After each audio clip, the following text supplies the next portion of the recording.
Hello বন্ধুরা, আমি আজকে রান্না করব কাতলা মাছের ডালনা। তার জন্য তো কাতলা মাছটা আছেই, তার সাথে বড় বড় করে কেটে নিয়েছি আলু। আর এখানে ফোড়ন দেওয়ার জন্য আছে জিরে, তেজপাতা আর চিনিটা রেখে দিয়েছি পাশে, চিনিটাও দিতে হবে অল্প সামান্য।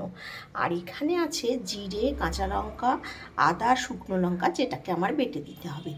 আর আছে গোটা গরম মশলা, সেটাও আমি বেটে দেব। আপাতত রান্নাটা আমি শুরু করি বন্ধুরা। বন্ধুরা, তেলটা আমার গরম হয়েই গেছে। আমি এবার মাছগুলো দিয়ে দেবো এক এক করে। মাছগুলো ভালো করে ভেজে নেব। মাছগুলো সুন্দর করে ভেজে নেব।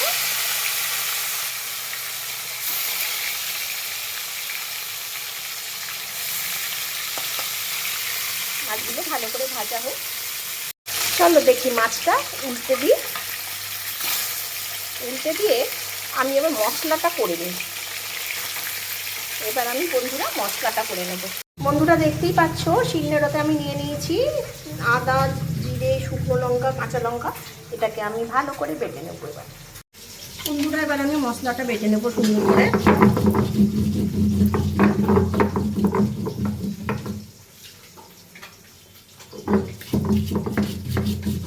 শিলনোড়াতে মশলা বেটে দিলে তরকারির স্বাদ সত্যি ভালো হয়। আমরা এখন আর বাটি না, মাঝে মধ্যে অল্প মশলা হলে মিক্সিতেও দেওয়া যায় না, তার জন্য একটু বেটে নিতে হয়। আমি শিলনোড়াটা ব্যবহার করি।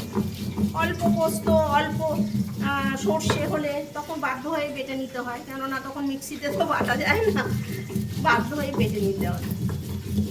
আর এটা তো শক্ত কাজ না, না করার কিছু নেই। মাছটা আমার ভাজা হচ্ছে, ওদিকে হোক, ততক্ষণ আমি মশলাটা করে নিই। মশলাটা মিহি করে করতে হবে, সুন্দর করে।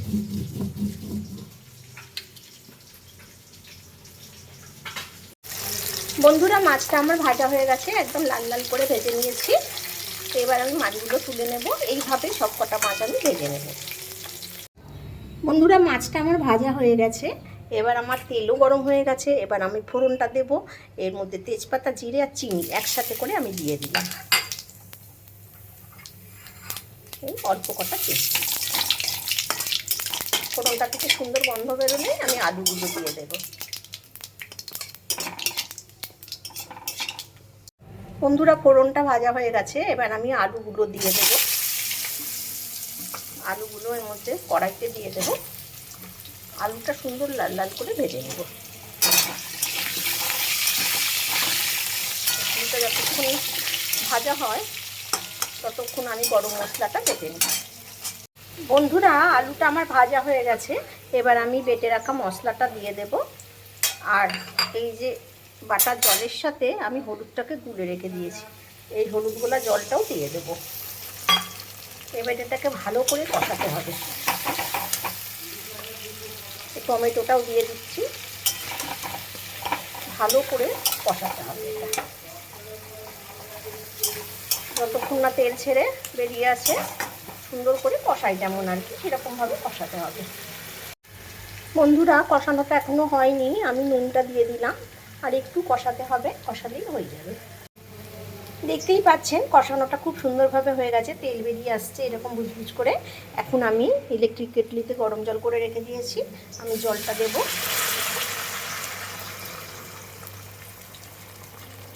এই যে জলটা, যত বেশি ঝোল রাখবো না, এই জলটা দিলাম।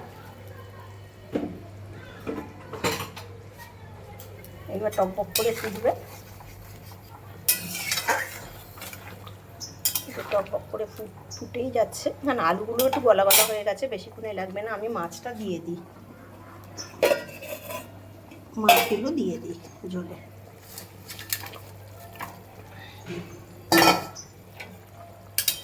এবার আস্তে আস্তে ফুটুক, আলুগুলোও গলে যাবে, মাছটা এটাও মানে ঝোলের সাথে মানে ফুটবে। মাছটা ঝোলের সাথে না ফুটলে তো টেস্ট হয় না, ভালো করে ফুটুক। বন্ধুরা, মাছের ডালনাটা আমার হয়ে গেছে, দেখতেই পাচ্ছেন। আমি এইবার গোটা বেটে রাখা গরম মশলাটা আমি দিয়ে দেব। গোটা গরম মশলাটা বেটে রেখেছি, এটা দিয়ে দেবো। ওটা একটু সামান্য একটু ঝোলের সাথে ফুটে যাক। সামান্য একটু ঘি দেবো, যেহেতু ডালনা, ডালনা শব্দটার সাথে ঘিটা একটু যায়, আমি একটু কম করেই দিলাম ঘিটা, সামান্য ঘি। গরম মশলা না হলে ডালনা কমপ্লিট হয় না, তাই না? এবার আমি গ্যাসটা অফ করে দেবো। বন্ধুরা, কাতলা মাছের ডালনাটা আমার হয়ে গেছে। এটা দেখতে যেরকম সুন্দর হয়েছে, এটা কিন্তু খেতেও তেমনি সুন্দর। আপনারা যদি না খেয়ে থাকেন, খুব তাড়াতাড়ি করে খাবেন কিন্তু। কেন বলুন তো, এটা এত টেস্টি, একবার খেলে বারবার খেতে ইচ্ছা করবে। আমার রান্নাটা তো দেখালাম, কেমন লাগলো সেটা কিন্তু জানাবেন অবশ্যই। আজ তাহলে আসি বন্ধুরা, টাটা।